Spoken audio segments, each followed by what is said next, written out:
1090 in Baltimore. Ravens Radio Network. The Lions over the Ravens. Monday Night Football. See it on ESPN last night. And you can be a part of Unsportsmanlike Nation on the Dr. Pepper call-in line at 888-SAY-ESPN. That's 888-729-3776. ESPN Nation presented by Dr. Pepper. It's not college football season without the delicious taste of an ice-cold Dr. Pepper. College football, it's a pepper thing. 38-30. Detroit beats Baltimore. 4 rushing touchdowns, 224 rushing yards, 2 drives of 90-plus yards for the Lions. A fumble by Derrick Henry late, a failed 4th down early, and that's part of the story. Michelle Smallman, Chris Canty, Evan Cohen with you. Good morning, everybody. How are we doing today? How you think I'm doing? Nope. Welcome aboard to none of your teams winning like the rest of us this weekend. How do you think I'm doing? Well, there's other people. I was asking both of you. Okay, all right. And you? You're not going to comment on...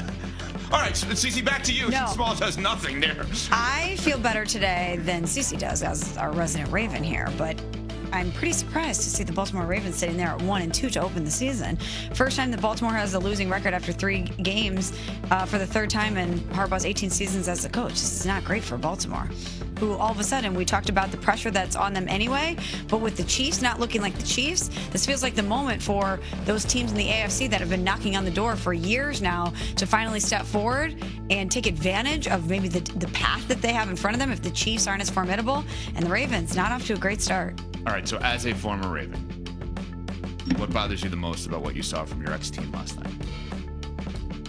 They got bullied from pillar to post. Ooh. And that doesn't happen normally for that team. That never happens in Baltimore, ever. Last night we saw something that we've never seen before. The Baltimore Ravens gave up 224 yards rushing. It's the most since week 6 of 2017. The Baltimore Ravens were held under 100 yards rushing for the 2nd week in a row, which has never happened in the Lamar Jackson era of Ravens football.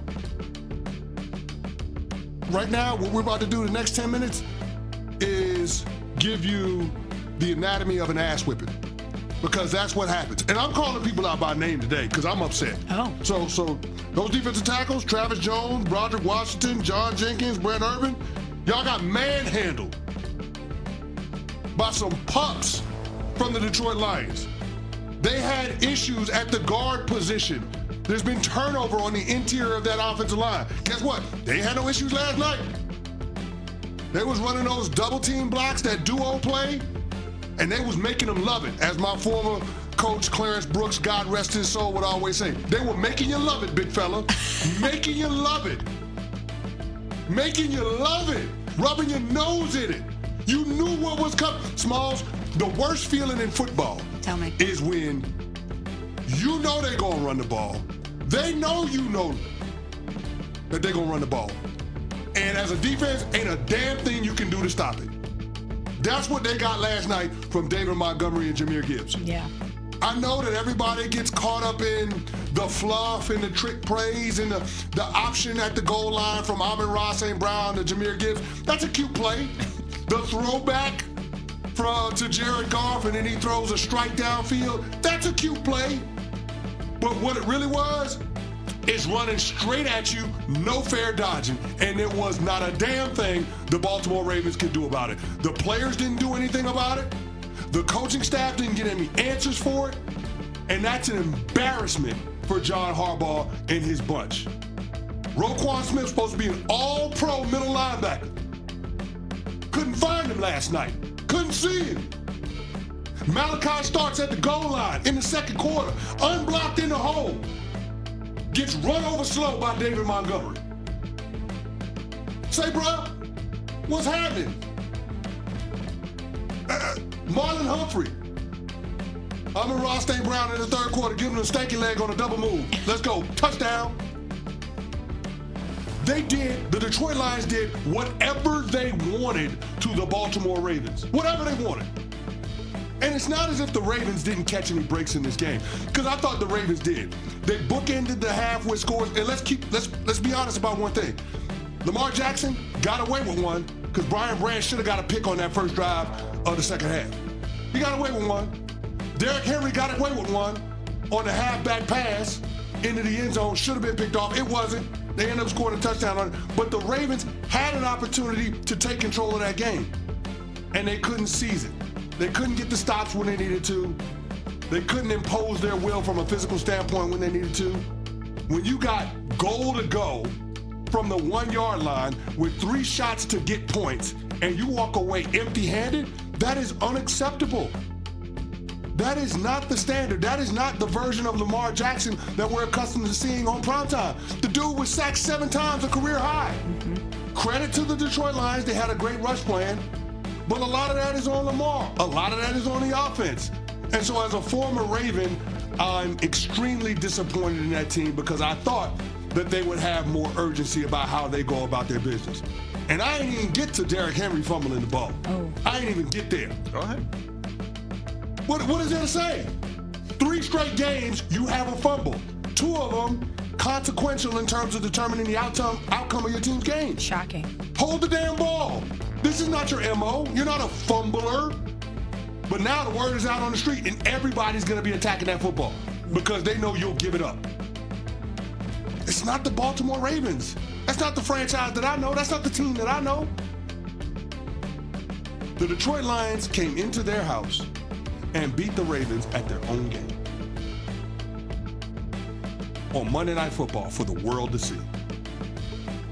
If that ain't enough to get them fired up at the castle and get them going, I don't know what will.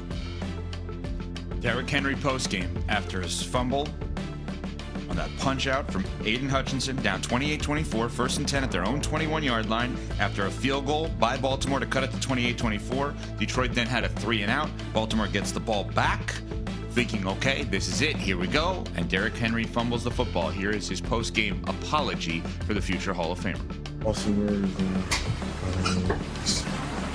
keep working in practice. Try to put emphasis on it in practice and try to work on as hard as I can. It's crazy right now. 3 games straight. That happened to in my career. Great fumbles in critical moments. Just, ain't a good feeling. I apologize to Rock Nation, and I just gonna keep working and get this fixed. So, from our stats and information group, Derrick Henry in 2025 has 2 fourth-quarter fumbles and 10 rushes. From 2016 through 2024, he had 2 fourth-quarter fumbles and 595 rushes. Oof. What's the difference? How does something like that change? How do you go from, and I understand the team last night is a very good team, we know that, but Derrick Henry is above playing against, or so we thought, above playing against a great defense and altering his game. He's going to be a first ballot Hall of Fame player. No question. So what changes? Is it age? Is it, I mean, you certainly can't bring up strength. The guy is as strong as could be. I assume he's not holding the football any differently than he did with the Titans. I also assume that the player that he's playing with in front of him is significantly better, not assume, I know, is significantly better than Ryan Tannehill and Marcus Mariota, who he played with previously. So what's the difference? What has changed here? For a running back like Derrick Henry, it feels like a mental error, right? I mean, let's be honest about it. Like, we saw Ramondre Stevenson from the New England Patriots fumbling the football, and the Pittsburgh Steelers came out after the game and said, yeah, we know him to be a fumbler. That is who Ramondre... Recent, which is crazy. The same kind of thing. Yeah, but it's been... Ramondre Stevenson has more of a track record for being a fumbler. Than Henry. Similar, correct. Tiki Barber had a track record for being a fumbler until he wasn't, until Tom Coughlin got him on the other side of it. But you understand, certain players have a reputation for fumbling the football. Yeah. Derrick Henry is not that. And so when I'm looking at what's happened in the early going of this season, I have to attribute it to being a mental issue. I don't think it's a physical mistake. It didn't look as if he was lax carrying the football last night. And when you hear about the player going to the sideline and asking the other players, the coaching staff, what did they see? And was he holding the ball loose? Did it get away from his body? When he's asking those questions, it's clear that it's something that he's trying to work on, trying to get past, and yet he's not able to overcome it as of yet. So it's starting to become a thing for the Baltimore Ravens. And I asked the question after the loss to the Buffalo